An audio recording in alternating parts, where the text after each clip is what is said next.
sei que não deve ser muito fácil para alguns irmãos ficar me escutando nessa voz fanhosa que eu tenho, e ainda não me recuperei ainda da Covid, né? Peguei de novo esses dias, mas não parei, graças a Deus. A Chile cuida muito bem de mim, meus filhos estão sempre aqui perto, né? Eu e o Natan parece que adoecemos de mais uma vez, mas uma vez já contraída a Covid, depois os anticorpos parece que vão lutando mais, mesmo com as novas variantes, né? Mas a gente tem que se cuidar, não é verdade? Tem que se cuidar. É muito pouco para nos impedir de falar de Deus. Na verdade, a única coisa que vai calar na nossa boca é a morte, né? E ainda assim os nossos ossos clamarão, né? Como a Bíblia diz, né? E a palavra de Deus não está algemada, nem principado, nem potestade, nem coisas do presente, nem das que virão ainda. Ninguém vai inventar nada que possa nos afastar do amor de Deus que está em Cristo Jesus, né? Essa deve ser a verdade mais profunda a ser vivenciada por cada um de nós todos os dias, tá certo? Daqui a pouquinho, tá, Joselito? Eu gosto de falar, né, para preparar o espírito de todo mundo, porque eu vou preparando o meu. E espero que os irmãos preparem o seu espírito, né? Você que está aí dentro desse corpo, se prepare para abrir a palavra de Deus, né? Para que o Espírito Santo consiga encontrar em mim, em vocês, espaço para ele nos conduzir. E toda vez que eu vou estar com vocês aqui às sextas-feiras, eu fico me preparando antes, né? Eu quase não consigo fazer mais nada. Eu fico refletindo e orando, conversando com Deus, e pensando na minha vida, né? Especialmente isso, para que eu não seja apanhado errando naquilo que eu estou ensinando, para que eu não me condene naquilo que eu aprovo, né? E eu fico muito contente porque vocês, irmãos, têm me acompanhado já há um tempo. E pode acreditar, irmãos, eu sinto bastante responsabilidade em ter vocês me ouvindo, né? Isso não é fácil, porque a primeira coisa que eu faço é me acusar, né, num bom sentido. É olhar para ver se aquilo que é tema da aula, que eu venho me preparando, em que aquilo eu estou falhando. E se eu estou cobrando de alguém aquilo que eu mesmo não estou fazendo, né? Mas a mensagem de Deus é para todos, né? É absolutamente para todos. E, e é muito importante, irmãos, que a gente tome muito cuidado, sabe, com os elogios, né? Com os elogios. Eu sei que todo mundo fica querendo encorajar uns aos outros, eu sei que todo mundo fica torcendo, fica vibrando com a palavra de Deus, e, e nós não podemos vibrar, a gente tem que estar muito feliz por termos irmãos do nosso lado, como a irmã Hilde, como a irmã Lica, né, Jéssica, né, Tiago, e todos os outros irmãos que estão aqui com a gente, irmão Hélio, Jéssica, enfim, todos vocês. Aqui eu fico de vez em quando abrindo as janelinhas para olhar para vocês, aqueles que estão com a janela aberta, a câmera aberta, os que não estão eu vou para o nome. Mas, irmãos, deixe que a palavra de Deus te encante, né? Se algum irmão ou irmã falar alguma coisa esplêndida, é porque ele viu alguma coisa esplêndida na palavra de Deus. E isso deve nos encorajar a olhar para a palavra de Deus, tá certo?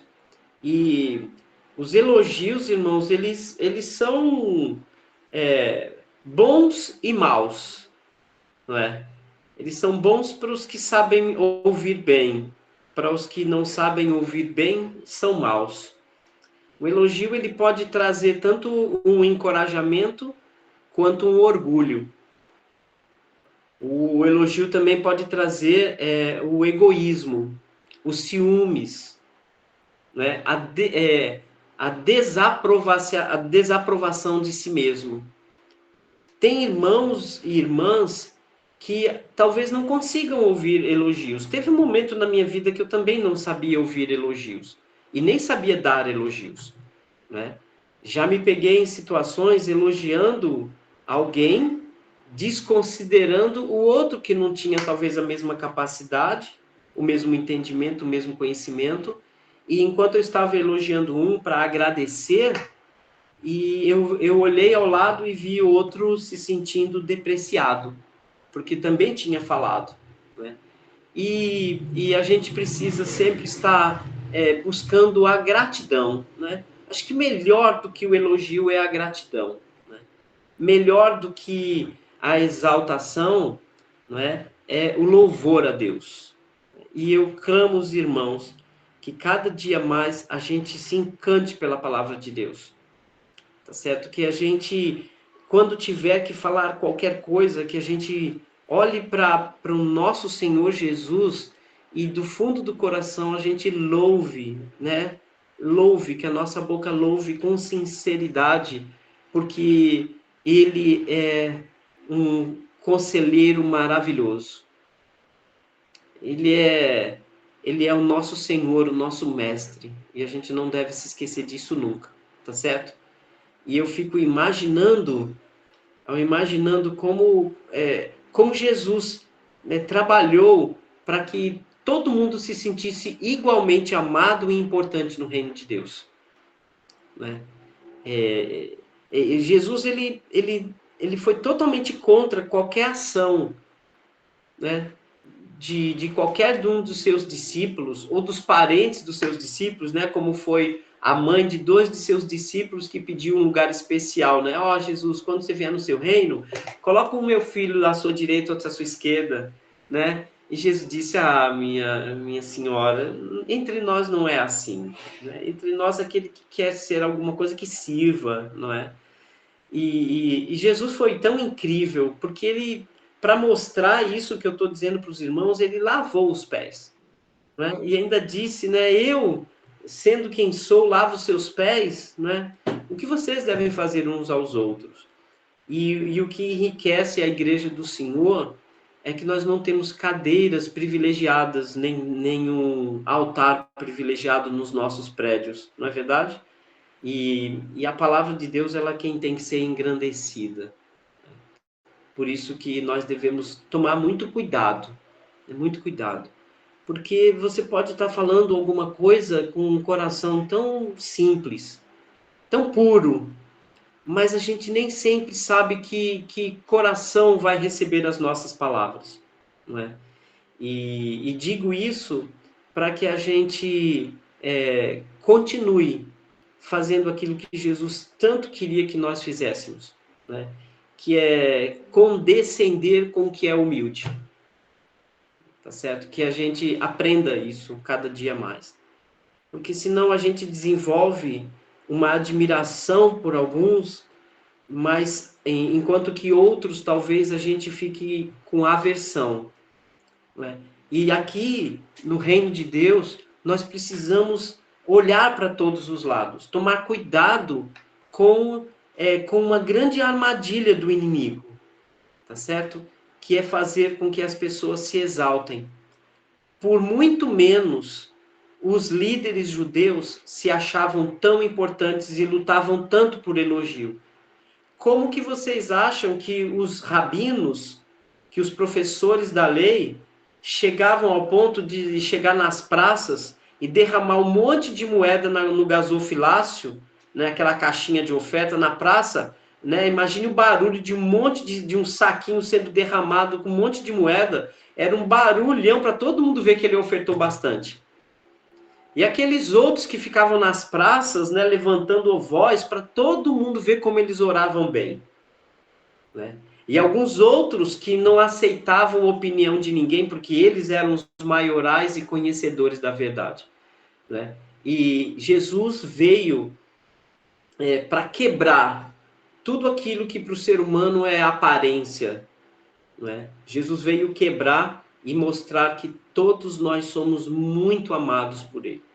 Tá certo? Irmão Joselito, prepare aí o nosso espírito para para a nossa última aula do tema Discípulos de Jesus, irmão, por favor.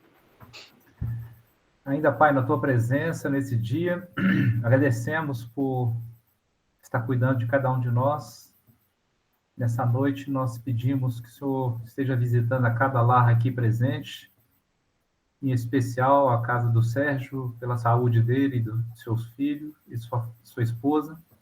Esteja dando a ele sempre essa humildade, essa sabedoria e o entendimento da Tua palavra para poder ser usado pelo Senhor. Obrigado, Pai, por ele ser tão especial para nós. Obrigado também pelo carinho de cada um que deixou seus afazeres e veio aqui junto com todos nós aprendermos a tua palavra.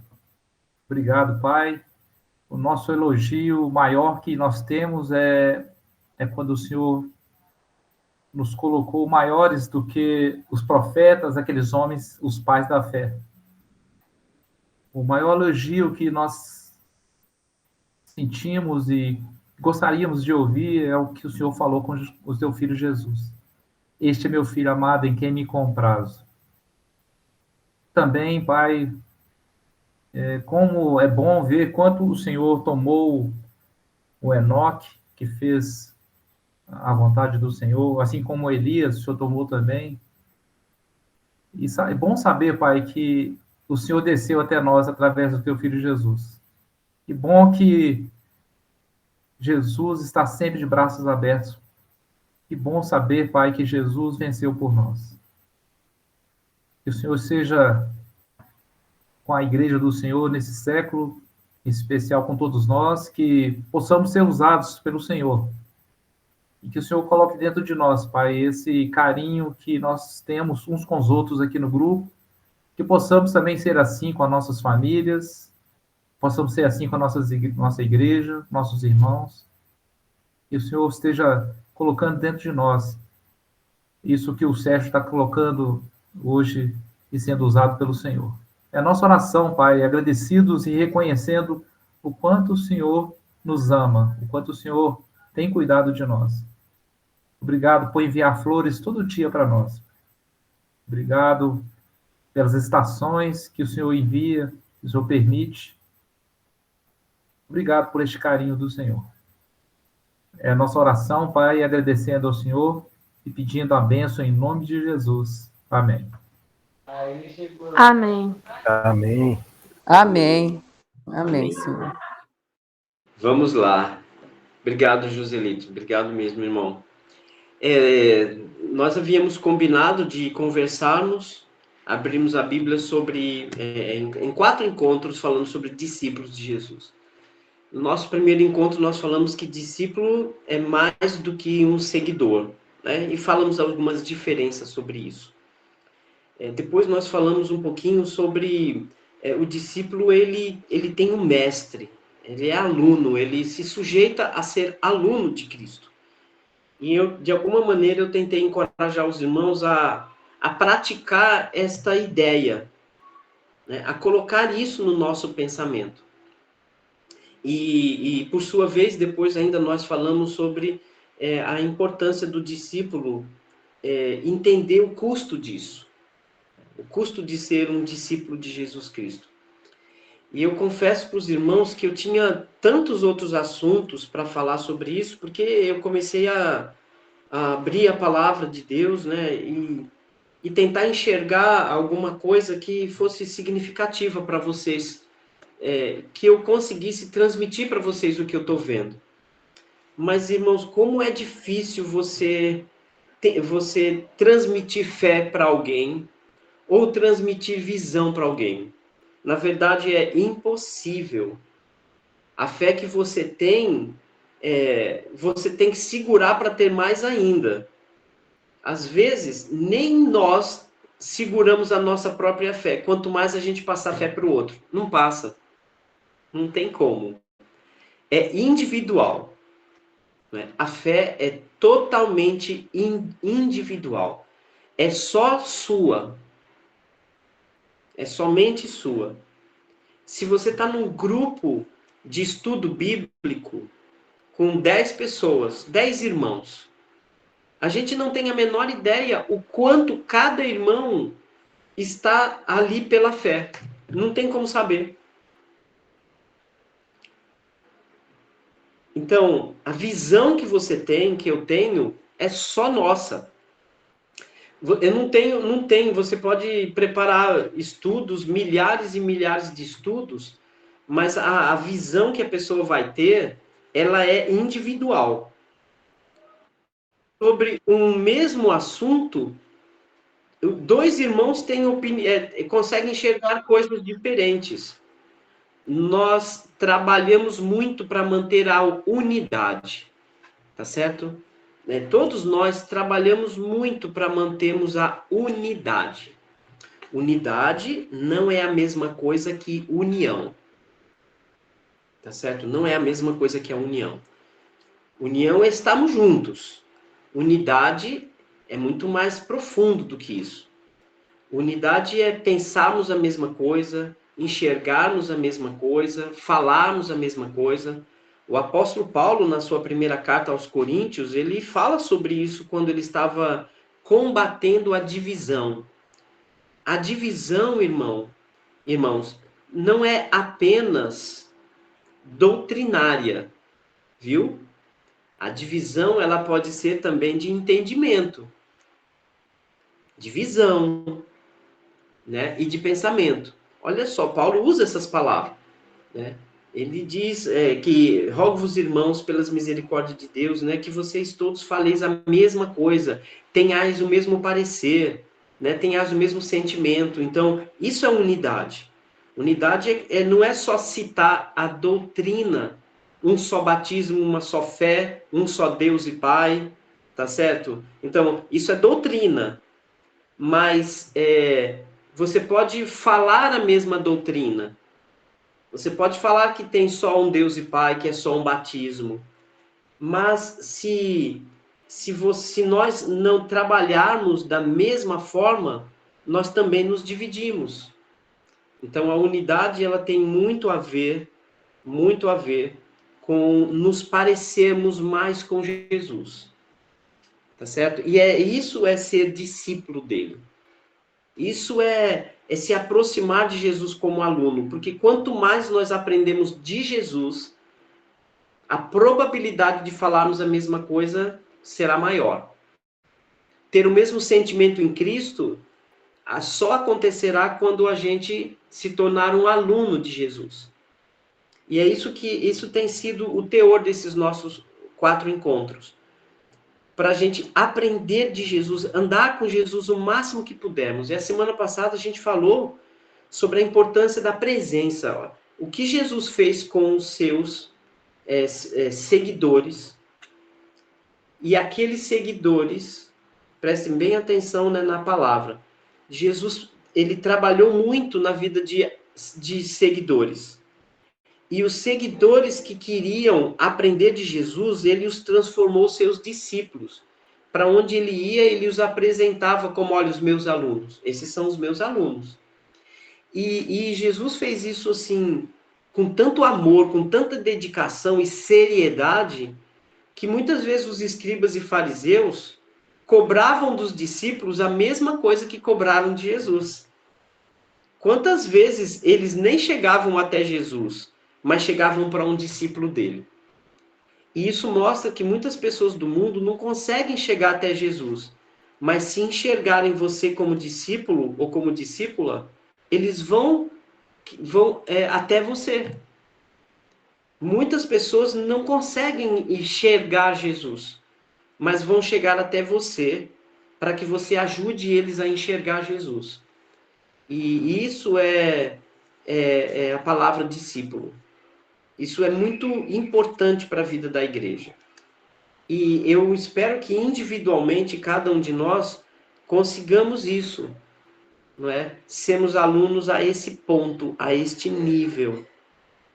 E o que eu quero transmitir para os irmãos hoje, de complemento desses nossos 4 encontros, é que eu quero que cada um aqui hoje pense tente se lembrar da sua história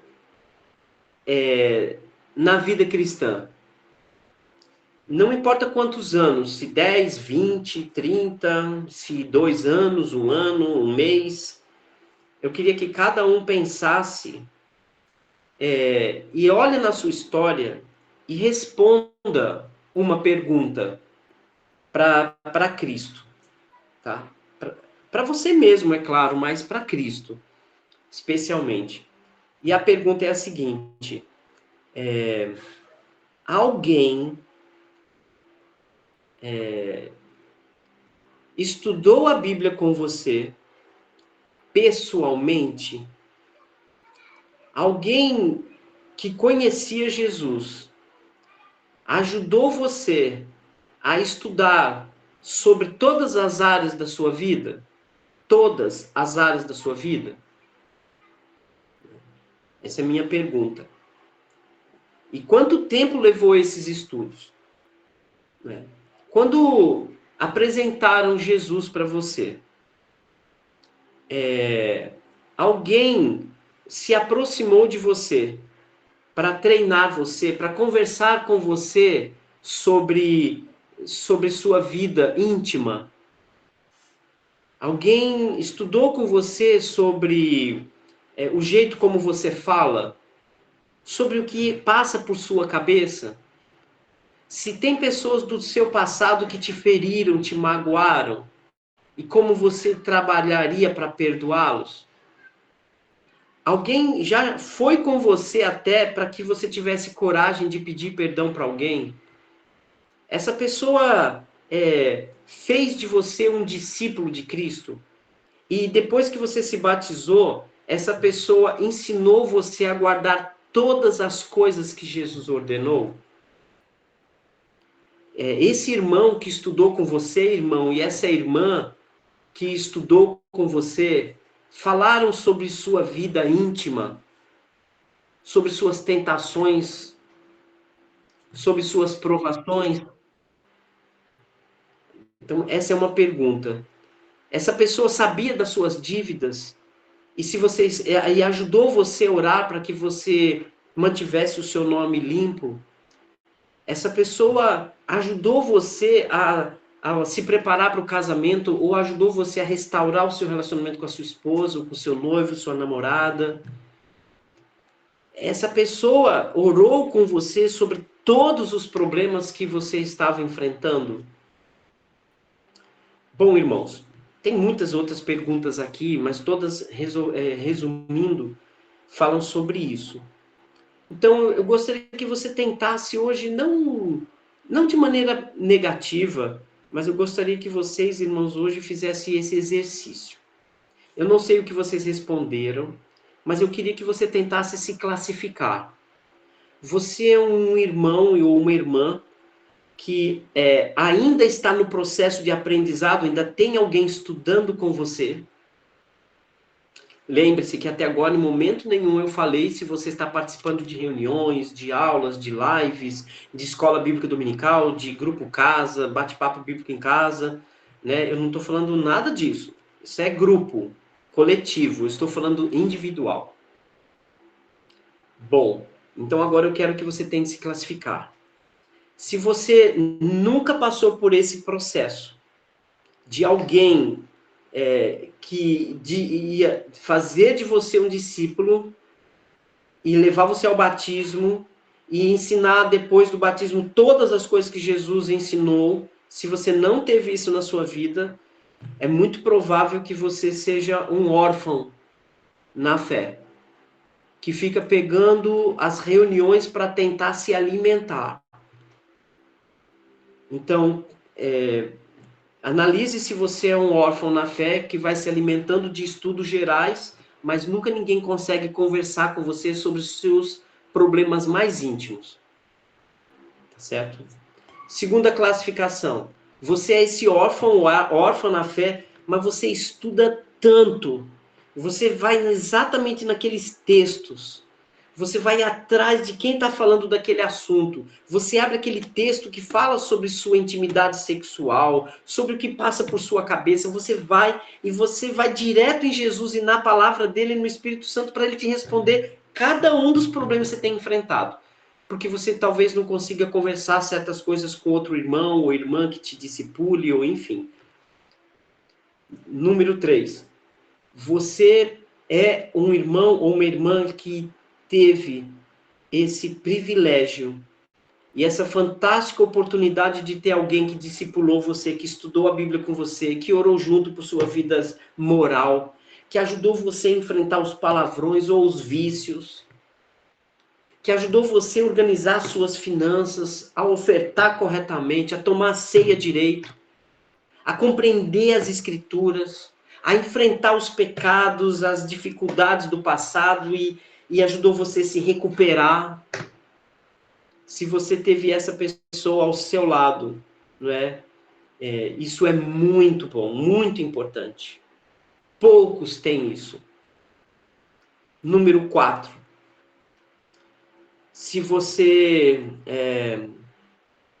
teve um bom professor, professora, alguém que discipulou você, que te levou até Cristo, que levou você ao batismo e depois continua ensinando a Bíblia com você, todos esses assuntos, mostrando tudo que Jesus nos tem ordenado, dizendo essa é a vontade de Jesus, vontade nesse assunto, vontade de Deus nesse assunto, vontade de Deus nesse assunto, e você agora faz a mesma coisa com outras pessoas.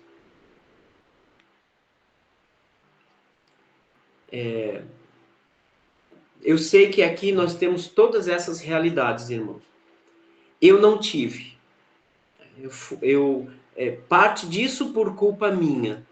Eu me batizei a primeira vez que eu fui num grupo casa em Recife e quis ser batizado, e a pessoa que estava lá dirigindo o estudo, ele disse, nós precisamos estudar mais, você é evangélico, faz parte da presbiteriana, mas você tem muita coisa que estudar. Eu falei, não quero saber, eu quero me batizar hoje, porque hoje eu sei que eu me batizei errado, e hoje eu sei que é Cristo, eu quero estudar depois, mas eu quero ser batizado agora. Ai, que bom! E depois, esse irmão me chamou para alguns momentos para estudar, mas eu queria estudar sozinho. E foi uma escolha minha, péssima escolha minha, foi horrível, porque eu não ouvi certas bases da fé cristã. Eu me converti, fui batizado da maneira correta, por um discípulo verdadeiro de Jesus, né? Independente disso ou não, eu fui batizado porque eu me arrependi dos meus pecados. Eu confessei naquele grupo e na frente de todo mundo, meus vizinhos todos, que eu era um pecador. Eu pedi perdão para minha mãe porque era muita briga. Eu fui batizado por imersão, sabia que eu estava naquele dia sendo perdoado todos os meus pecados, mas o depois eu não aceitei, porque eu achava que sabia o suficiente e eu queria que Deus me falasse pessoalmente. E eu recusei ser discipulado por esse irmão. Mas ele continuou me convidando e me chamando para muitas coisas. E por causa disso, eu achava que eu sabia muita coisa. Eu fui me tornando um cristão cheio de vontades próprias. E eu sabia que tinha o Espírito Santo de Deus, mas comecei a achar muita dificuldade sem ninguém para me ensinar. E eu procurei depois alguns irmãos para cada um me ensinar algumas coisas, e eu corri muito atrás desses irmãos para me discipular. Mas ainda ficaram muitos assuntos soltos na minha vida, sobre casamento, sobre pureza física, moral, sobre como lidar com o dinheiro, saber como me tornar um ser humano decente. Muitas coisas eu não sabia. Mas eu corri muito atrás para aprender com tantos e tantos irmãos. Às vezes saía de uma cidade e ia morar em outra cidade para ficar um pouco perto daquele irmão. Eu tive, depois de muito tempo, depois de 3 ou 4 anos na fé, eu tive bons discipuladores. Muito bons irmãos que me acompanharam. Alguns que me levavam até para sua casa para ficar com eles, para morar com eles. E aí eu consegui um pouco disso, de discipulado, eu consegui um pouco de crescer. Mas foi turbulento. E eu, aprendendo isso, eu comecei a pregar o evangelho, a ensinar pessoas, e então eu comecei a assumir isso que eu não tive antes, da maneira como deveria ter tido. E eu passei a convidar pessoas para estudar a Bíblia por 1 ano, 2 anos, 3 anos, até 6 anos, e ensinando e conversando sobre tudo. E quando estava ensinando a Bíblia para uma mulher, sempre tinha uma outra irmã na igreja mais velha comigo, e quando tinha certos assuntos, eu me reunia com essa irmã e outras irmãs e irmãos e falava, olha, toque nesse assunto, toque nesse, toque nesse, toque nesse, rasga o verbo, e elas iam lá e tinham conversas mais íntimas com as irmãs, e elas terminavam se ajudando e se apoiando. Por que eu estou falando isso, irmãos? Porque o reino de Deus é a coisa mais séria do mundo. O Senhor Jesus, ele mostrou em todos os seus discursos sobre arrependei-vos porque está próximo o reino dos céus. Era o reino dos céus. A palavra usada na época de Jesus era reino por causa do Império Romano, por causa dos reis como Davi, os outros reinados da terra. Então, Jesus mostrava que naquele reino imperava a vontade do rei. E essa era a linguagem que Jesus usava. E Jesus, então, ele disse que Deus também é assim. Ele tem o seu povo que o escuta, que o obedece.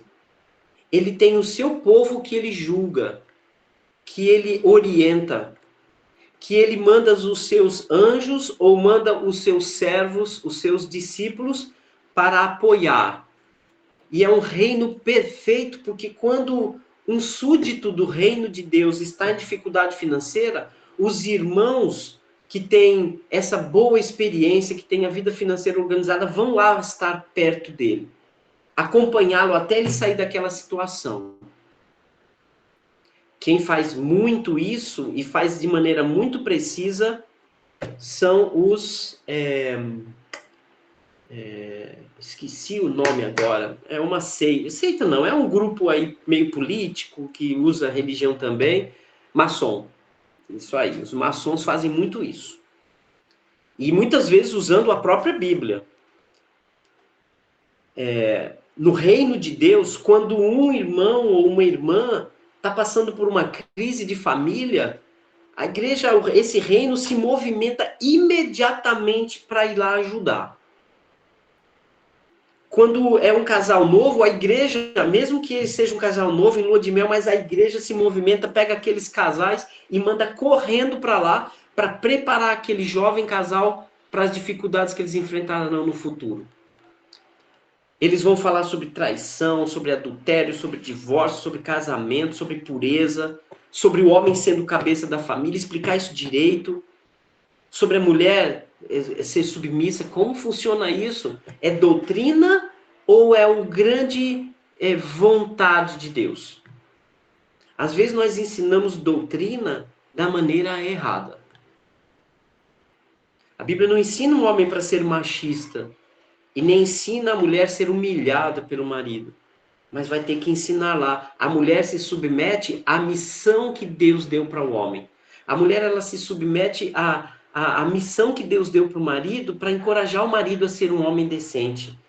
E o homem, ele conquista a submissão da esposa, porque ninguém se submete em quem não confia. E neste reino onde Deus tem os seus súditos e tem todos os seus servos, e tem o seu exército para proteger a igreja, e alguns membros deste reino, ele os prepara na justiça para proteger os irmãos na justiça humana, contra a justiça humana.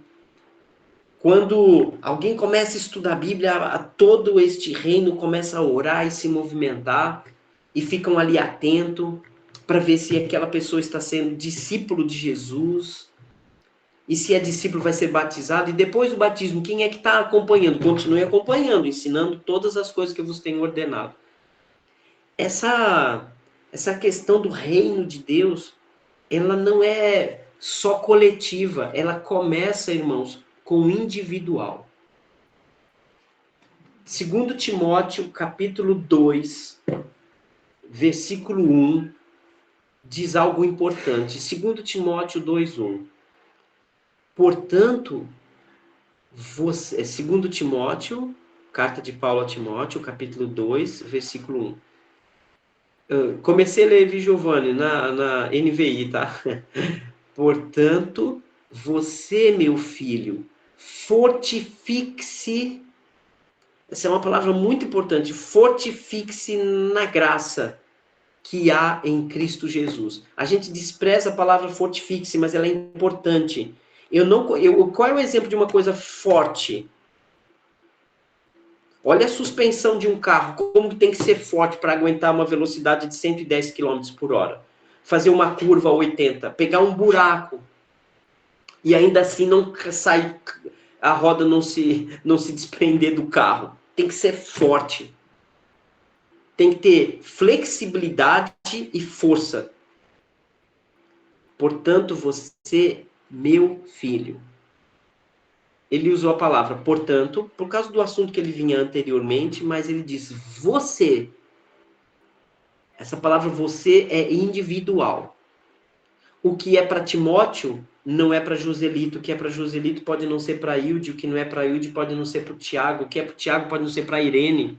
Pode não ser para o Sérgio. Pode não ser para o irmão Edson. E ele diz, fortifique-se na graça que há em Cristo Jesus. E as palavras que você me ouviu dizer, até na presença de muitas testemunhas, confias a homens fiéis que sejam também capazes de ensiná-las a outros. O que você ouviu de mim, você vive e ensina outros a viverem. Isso é uma corrente que tem que passar. Mas sabe o que me chama a atenção, irmãos? Paulo tinha intimidade com Timóteo, porque eles conversavam sobre a vida pessoal de Timóteo. Quando Paulo escreve para Timóteo, dizendo, né, ninguém te despreze por você ser jovem. Quando Paulo fala para Timóteo, ele não fica olhando para o mundo, que é rico. Paulo sabia que era um jovem, Timóteo era um jovem lá para os 40 anos de idade, que naquela época 40 anos de idade era jovem. Paulo escreve 2 cartas para um jovem, né, principalmente a primeira, para dizer, porque Paulo sabia o que Timóteo estava vivenciando. Jovem, líder na igreja, provavelmente solteiro, pregava numa congregação fortíssima, na terceira maior cidade da época, que era Éfeso, só não era maior que Roma nem Alexandria, uma congregação provavelmente de milhares de irmãos, alguns ricos. Então Paulo escreve para Timóteo, cuidado para você não se perder nas tentações com mulheres, cuidado, Timóteo, para você não ficar vendo outros jovens ricos que ganham muito bem e você ganha o suficiente porque você é um servo sustentado pela igreja. Cuidado com os poderosos que vão tentar te humilhar para você não se sentir diminuído. Não fique pensando tanto no futuro, pense no presente, viva o hoje. E Timóteo, nesses seus momentos de fraqueza que você pensa em desistir, olha para o que você aprendeu da tua avó e da tua mãe. Lembra das minhas palavras, olha quanto você foi importante para mim. Eu ouvi você, eu vi os seus pensamentos que às vezes eram impuros e você precisava orar para você se santificar ainda mais. Não desiste, fica firme. Sabe, irmão, tem tanta intimidade no Novo Testamento, tanta intimidade. Não pense, irmãos, que aquele homem que se encontrou com Filipe lá, aquele etíope, né? Ele era servo da rainha de Cândace lá na África. Não pense que aquele homem encontrou Filipe ali na estrada, bateram um papinho ali de 1 hora, ele se batizou e depois foi embora. Se ele fez isso é porque era judeu. Por quê, irmãos? O cristianismo foi pregado primeiro para os judeus. As famílias judias eram muito certinhas em termos gerais. Eles já tinham a lei de Moisés que de um jeito ou de outro já preservava o casamento. Era muito difícil ver um judeu tão mundano assim, no 3º ou 4º casamento. Eram famílias organizadas, e muitas dessas famílias já organizadas, estruturadas, já se converteram. E assim que elas se converteram, alguns desses homens já se tornaram presbíteros. Mas isso é porque eram judeus. Os filhos bem administrados pelos pais, os pais geralmente já estavam ensinando a lei de Moisés, a palavra de Deus. Já eram famílias muito organizadas. Por isso que a igreja começou com essa força tão rápida. Aí, depois do capítulo 10 de Atos, pronto. E começaram a entrar os gentios na igreja, macumbeiro, seguidores de Baal, prostitutas, garotos de programa, homens divorciados no quinto, sexto casamento, gregos que faziam desfile na cidade de Corinto, lá para a deusa Diana dos Efésios, transando na rua como todo mundo fazia, nas festas, nos carnavais deles, que acendiam velas para os espíritos, que tinham vários deuses, que mentiam, roubavam, defraudavam. Era um povo judeu. Aí esse povo judeu entra na igreja e precisava ser discipulado, treinado para começar a vida do zero, vidas complicadas, terceiro, quarto, quinto casamento, tanta traição, tanta promiscuidade, tanto engano, quanto desonestidade, sabe? Pessoas que já vinham do mundo numa vida totalmente desgraçada, alguns que já tinham sido até endemoniados, não é? E como que essas pessoas foram restauradas? Do jeito do Espírito Santo. E como o Espírito Santo faz isso? Ensinando a palavra, acompanhando essas pessoas diariamente. Aí você começa a ver aqui nas cartas de Paulo, não apenas Paulo dando conselho, mas Paulo já esteve lá. Paulo conhecia alguns irmãos pessoalmente. Priscila e Áquila tinham irmãos dentro da casa deles. Imagina eles na casa deles e chegando uma irmãzinha lá que tinha sido estuprada pelo pai quando era adolescente. Ou então uma garota que agora nenhum homem queria casar com ela porque ela não era mais virgem. E aquele outro rapaz que teve todas as namoradas e agora não consegue nenhuma namorada. Priscila e Áquila lá na casa deles. Nos assuntos mais de intimidade. E a igreja precisa estar madura, irmãos e irmãs maduras, para saber aconselhar isso. Às vezes nós não fazemos porque os irmãos não têm maturidade para ensinar corretamente. São casais que às vezes a gente está querendo ajudar, mas tem problemas lá do passado que nunca foram tratados. Irmãos e irmãs que frequentaram por anos estudos bíblicos em grupos, eventos, mas nunca conversaram pessoalmente com alguém para tratar um pecado individual que ninguém na igreja sabe. Mas eu vejo aqui no Novo Testamento Jesus chegando na casa de Pedro, conversando sobre a intimidade de Pedro e sua esposa. E preparando Pedro. Irmãos, eu não estou inventando coisas da Bíblia, nem estou usando licença poética aqui, né? Quando eles querem colocar alguma coisa entre uma cena e outra para elas se completarem. Não, eu estou falando, irmãos, que a Bíblia é muito mais íntima do que a gente pode imaginar. Quando a gente lê lá, ensinando-os a guardar todas as coisas que eu vos tenho ordenado, Jesus ele não foi assim, ele não usou uma hipérbole ali, um exagero, dizendo todas as coisas que eu tenho ordenado. Jesus falou todas mesmo.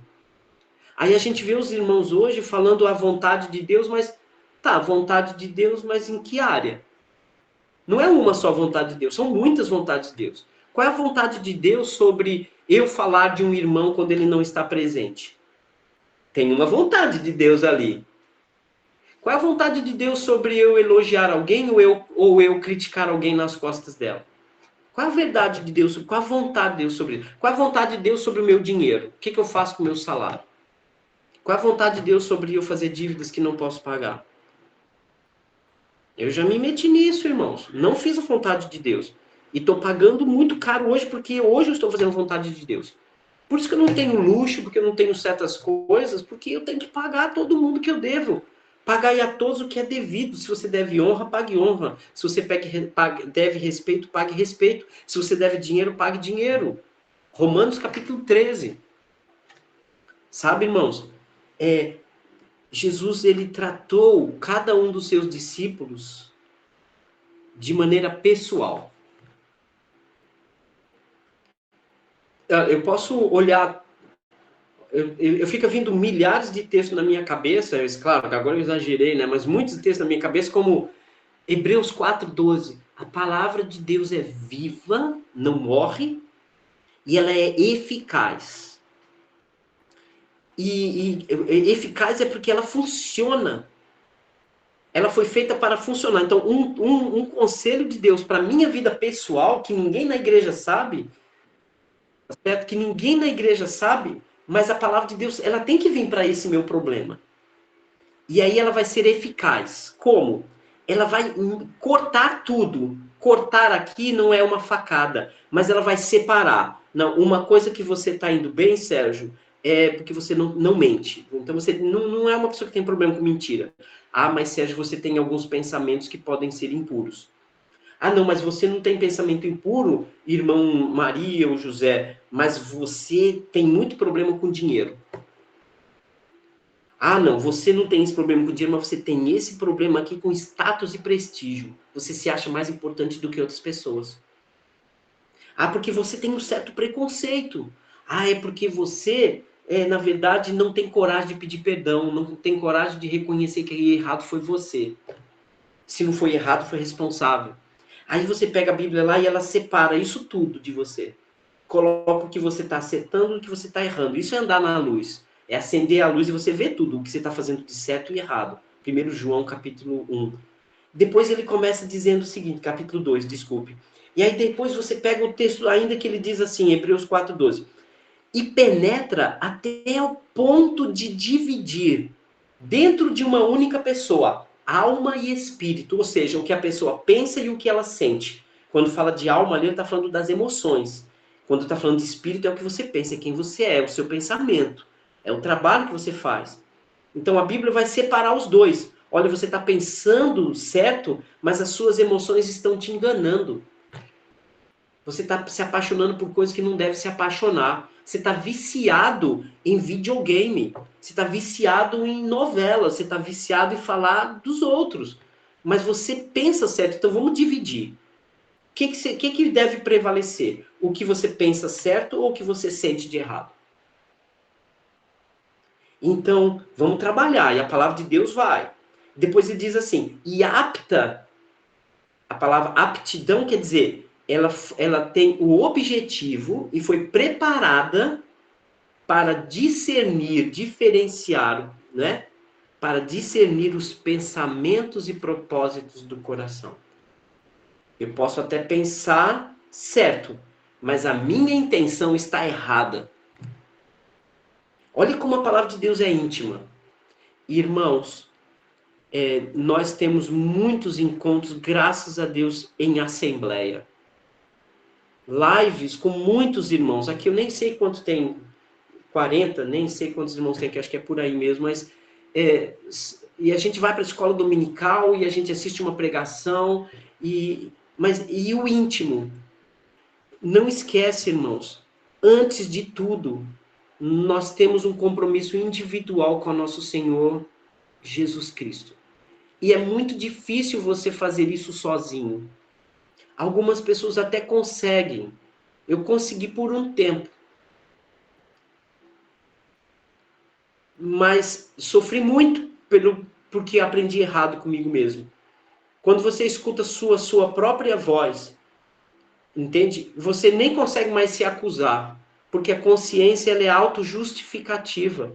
A gente vive se defendendo. Você começa a se atacar, se acusar, mas daqui a pouco você começa a se defender. Ah, eu estou muito errado nisso, Senhor, me perdoe, nossa, como eu me arrependo. Aí faz de novo a mesma coisa. Ó, Senhor, tá difícil, mas assim, eu vou me arrepender. Aí depois fez a terceira vez ou quarta vez e fala, Senhor, o Senhor sabe que eu sou fraco. Olha como vai mudando o discurso. Porque a tendência humana é se justificar. E quando você não tem outro irmão ou irmã por perto que te fale na cara, Sérgio, isso é pecado, irmão. Como você consegue, sabe, fazer oferta se você tem uma coisa contra o irmão? Você está devendo lá para o irmão, fica pedindo dinheiro emprestado para o irmão. Pare, deixa a sua oferta lá no altar e vai lá se reconciliar com o seu irmão. Depois você vem e oferta direitos. Como você pode querer agradar a Deus nas ofertas, que é igual a tomar ceia? Tá certo? No sentido de tanta importância, é também isso. Como que você vai fazer um negócio desse se você tá lá com esse negócio preso com o irmão? Ou então o irmão ou a irmã que chega para você assim, minha irmã, pare de fazer isso, moralmente está errado, minha irmã. Você tem que eliminar esse pensamento. Vamos ver o que Jesus diz. Vamos orar juntas, vamos pedir que o Espírito Santo intervenha. Foge da aparência do mal, evita. Veja o mal e se esconda. E quando uma pessoa está sabendo o que passa na sua cabeça, vai ser muito mais difícil você fazer, porque você sabe que já tem alguém que está sabendo também. Por isso que a Bíblia diz, confessando os pecados uns aos outros. E o evangelho precisa ser pregado individualmente. Não vamos fazer como tantas religiões de demônios. A Bíblia diz que existem ensinos de demônios. E o que os demônios mais querem hoje? Enganar. Ele quer ver um estádio todo levantando a mão dizendo que se converte por emoção, mas não consertam suas vidas íntimas, porque não tem ninguém para ajudar eles a resolver aquele problema que só ele sabe. O evangelho do nosso Senhor Jesus Cristo é para você, não para vocês. E a gente não pode generalizar. A vontade de Deus é que ninguém se perca, mas que todos cheguem ao arrependimento. Claro, ele quer multidão, mas o tratamento, o estudo, o evangelismo, o arrependimento é tudo individual, irmãos. É maravilhoso estar com vocês, mas só eu e minha esposa sabemos da nossa intimidade e das coisas que a gente precisa trabalhar e se consertar. Só eu e o meu filho Natan, ou eu e o meu filho Levi, que podemos nos consertar. Só o meu filho Natan sabe o que eu erro ou o que errei com ele. E só eu sei o que o Natan erra comigo ou o que ele erra com ele mesmo. Não tem como dividir isso com ninguém não, irmãos. É uns com os outros. Feliz é quando um pai consegue discipular o filho ou a filha. E nós precisamos tratar dos irmãos no individual. Mas aqui vai um alerta muito importante. Gálatas, capítulo 6. Tá, tudo bem, Sérgio, mas nem todo irmão está preparado para me ouvir, não. É claro que não. Não seja maluco de conversar, de confessar seus pecados, ou conversar com alguém que não está preparado. Você pode colocar uma pessoa no pecado junto com você. Alguns e algumas irmãs têm maturidade, conhecimento da palavra, experiência, força de vontade, pesquisa para ajudar outro. Esse é o apelo do nosso Senhor Jesus Cristo e dos seus apóstolos de você se fortificar na fé. Paulo chega e diz assim, olha, já venceu o tempo decorrido de vocês comer alimento sólido, ainda tem que ficar dando leite para vocês. Aí tem irmão e irmã que parece que tem prazer de ser pequeno na fé, fica com umas questões que não tem nada a ver com a Bíblia. Sabe? Vai ver lá o que diz Colossenses, sabe? Quase todo o livro de Colossenses é para combater irmãos e irmãs que ficam inventando pretexto de humildade com coisa que com uso se destrói. Dizendo, não prove nisso, não toque naquilo que é pecado. Sabe, Jesus queria que saísse da lei. Tem que estudar mesmo a Bíblia, irmãos. Nos prepararmos. E não é fácil, porque a nossa educação primária no Brasil é fraquíssima. É muito fraca. A gente tem pouquíssimo conhecimento. Nós não lemos um livro por mês. Tem irmãos que só lêem a Bíblia e nunca leram outro livro na vida. Entende? E nosso ensino fundamental é fraco, nossa alfabetização é fraca. Então, precisamos nos desenvolver, irmão. Precisamos de uma igreja com irmãos e irmãs, alunos de Jesus Cristo. As pessoas precisam olhar para mim, para você, sabe? Esse é aluno, essa é a aluna de Jesus Cristo. Agora, nos mostramos seguidores e alunos tão fracos que Jesus não chama atenção. Talvez seja por este motivo que muitas pessoas do mundo não respeitam Jesus Cristo. Primeiro, porque não conhecem o ensinamento. Segundo, que quem diz que conhece o ensinamento não sabe responder questões importantes. Fica somente com proibições e com regrinhas e com leis que não responde ao individual de cada um. Todo mundo da igreja sabe sobre instrumento musical, sobre tomar ceia todo domingo, sobre batismo por imersão, que não somos uma denominação, mas cadê que temos capacidade para entrar na vida de um irmão, irmã, e aconselhar aquele irmão que está com pensamentos imorais? Ou entrar naquela família que houve adultério, que não sabem se recuperar, não sabem como vai funcionar, e irmãos que não sabem falar a verdade. Nós temos que estar preparados. Então, a igreja precisa de irmãos e irmãs maduras. E precisamos de pessoas que orem. mulheres de oração, homens de oração, mulheres que saibam chamar uma irmã e ensinar, ensinar como ensinar a palavra. Ah, Sérgio, não é para todos. Sim, mas precisamos, na hora certa, ter bons conselhos, porque talvez certos irmãos não conseguem falar com o Sérgio, mas conseguem falar com a Ailde. Talvez alguns irmãos não conseguem falar com a Avaíde, mas sabem falar com o Joselito. Entende? E temos que ter irmãos fortes. Eu ia ler aqui Gálatas, capítulo 6.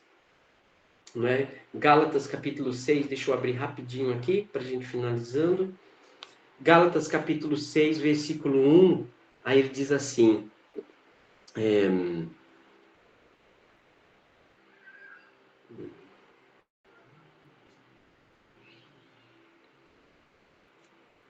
Desculpa, eu acho que eu abri errado aqui.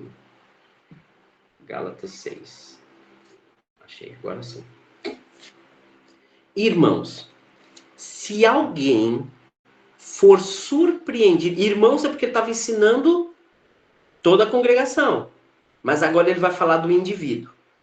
Se alguém é surpreendido em alguma transgressão... Tá? São duas questões que a Bíblia fala. Um é aquele que é surpreendido. E o outro que não sabe. Você não sabe que aquilo que tem uma transgressão e ninguém está sabendo. Por isso que precisamos estar mais perto uns dos outros. Eu acho a coisa mais feia do mundo quando na nossa cultura ninguém visita a casa de ninguém. Eu sou paulistano. E como é difícil um paulistano ficar abrindo a casa para outros irmãos. Isso eu acho horrível. É feio. Não é o que Jesus ensinou. Tá certo? Ah, mas vamos abrir a porta para qualquer um. Por isso que temos que ter gente madura, com sabedoria. Aí ele diz aqui, se alguém for surpreendido em alguma transgressão, vocês que são espirituais devem restaurá-lo.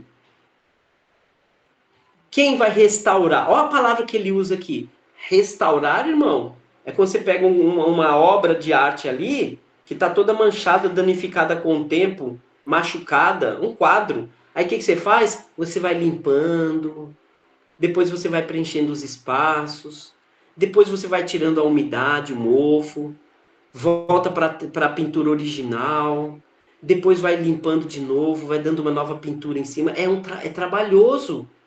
Um restaurador de uma obra de arte pode levar anos para restaurar uma obra. Imagine a obra maior de todas, que aqui socialmente falando, que é a família. Aí você vai restaurá-lo. Mas quem? Uma pessoa espiritual. O que é uma pessoa espiritual? É uma pessoa que anda no Espírito Santo. É uma pessoa que sabe, que tem amor, alegria, que é cheia de paz, benignidade, que é bondade no coração, bondade, que é bondade nas ações, fidelidade, longanimidade, mansidão, domínio próprio, tem amor. Isso é ser espiritual. Ela canta, ela ora. Ela não vai, ela está preparada para as armas do diabo. E vai fazer isso com mansidão, com carinho, sem fazer com que aquela pessoa, não, você está errada, né? Sendo grossa, estúpida, ou fria, ou insensível. Mas ele diz depois, cuide-se, porém, cada um de mão de não ser tentado. Porque tem gente que vai ajudar e faz parte da tentação, faz parte do problema. Ouvir um irmão confessando um pecado é um grande perigo, porque aquilo pode ser uma tentação para você também. E aí ele diz, levem os fardos uns dos outros. É fardo. E assim cumpram a lei de Cristo. Se alguém se considera alguma coisa não sendo, engana-se a si mesmo. Cada um examine os próprios atos e então poderá ter orgulho de si mesmo, sem se comparar com ninguém. Pois cada um deverá carregar a sua própria carga. Aquele que está sendo instruído, olha ele voltando no assunto, aquele que está sendo instruído na palavra deve compartilhar todas as boas coisas com quem o instruiu. E não se deixe enganar, de Deus não se zomba, pois o que o homem semear, isso também colherá. Quem semeia para a própria carne, da carne colherá destruição. Contudo, quem semeia para o Espírito Santo, do Espírito Santo colherá vida eterna. Não nos cansemos, não nos cansemos, onde é que está? Repetir aqui. Não nos cansemos de fazer o bem, pois no tempo próprio colheremos se não desistirmos. Portanto, enquanto temos oportunidade, façamos o bem a todos, especialmente os da família da fé. Irmãos, são 9h12. Eu quero finalizar esse tema hoje falando sobre um evangelho pessoal. A Bíblia ela tem milhares de combinações. Uma das combinações é para mim. Uma das combinações é para Sidneia. Uma das combinações é para Lica. Outra combinação é para o Tiago. Cada um tem a palavra de Deus chegando para ela do jeito que ela precisa. Não vamos usar a mesma receita de bolo para todos os irmãos. Vamos ouvir cada caso. Vamos entender os porquês. E vamos nos preparar para sermos espirituais, irmãos. E mansos, porque nós precisamos ensinar os que não estão tão preparados. E seja humilde se você precisa de ajuda. Se nenhum irmão de perto de você, da sua congregação, está pronta, pode me chamar que eu quero te ouvir. Eu e a Shirley, às vezes eu estou aqui, a Shirley está sentada aqui na minha frente e ouvindo. E às vezes, irmão, pode ter certeza que eu vou procurar, como procuro irmãos para me ajudar. E pode ter certeza, irmãos, o evangelho, ele é individual. O fazer discípulo é individual. Ensinar todas as coisas que vos tenho ordenado é individual. Tanto quanto tem publicamente. Né? E que esta verdade da Bíblia precisa estar em nossos corações, irmãos. Muito cuidado quando você usar um critério coletivo para aquilo que é individual. E eu já ouvi tantos irmãos e irmãs, e eu já fui um desses, que estavam no estudo, ouviram um estudo sobre determinado assunto, mas pensou assim, o que acontece comigo não é desse jeito que esse irmão está falando. Ele está dizendo que todo mundo tem que obedecer aquilo, mas o que eu estou vivendo ninguém falou ali na frente. Entende? Não esqueça, irmãos, cada cristão é um indivíduo diante de Deus. Nós não somos contados pela massa. Nós somos contados individualmente. Existe uma verdade de Jesus que você especialmente precisa ouvir, mas o seu irmão vizinho não precisa. Por isso que o evangelho de Deus é pessoal. E isso faz, sabe o que, irmãos? Que cada um de vocês se prepare. Porque você individualmente pode ajudar uma irmã que só vai conversar certos assuntos com você.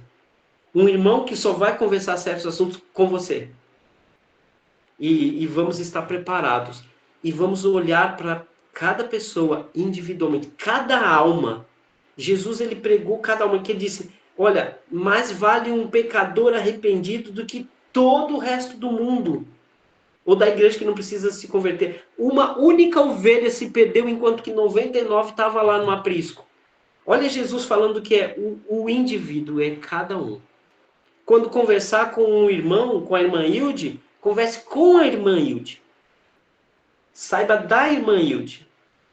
Se a irmã Hilde quiser contar a história dela para você, ela vai contar para você.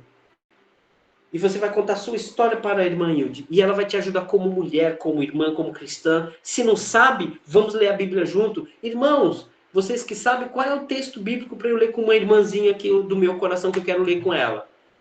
E cada um, como formiguinha, vai se multiplicando. É isso que faz a igreja crescer, irmão. Igreja, quando é tratada só com a massa, com o número total, não cresce. Por isso que alguns irmãos e irmãs têm muito mais amizade no mundo do que na igreja. Por quê? Ah, mas vamos condenar. Quem é amigo do mundo é inimigo de Deus. Mas a igreja não é amiga. Há amigos mais chegados com o irmão. A amizade é construída dia após dia. Ah, porque aquela pessoa do mundo está lá o tempo todo e ouve. E os irmãos não, tratam tudo muito genérico. Não justifica o erro, claro. Se você não tem ninguém, se você mora num lugar mais isolado, leia a Bíblia. Se precisar de textos bíblicos, fala com o irmão, irmã, ele vai te mandar textos bíblicos. Marca reuniões, sabe, irmãos? Ser discípulo, eu sou discípulo, aluno de Jesus Cristo. E quando o mundo olhar para mim, eu quero que o mundo veja que eu aprendi de Jesus Cristo algumas coisas, outras ainda preciso aprender. Que você seja discípulo e discípula do Senhor Jesus. E talvez Deus colocou um servo ou uma serva para discipular você. Mas se não colocou, pede ajuda, irmãos. Sem vergonha nenhuma. Ser discípulo, ser aluno de alguém é um privilégio enorme. Que Deus abra nossa mente e o nosso coração para isso.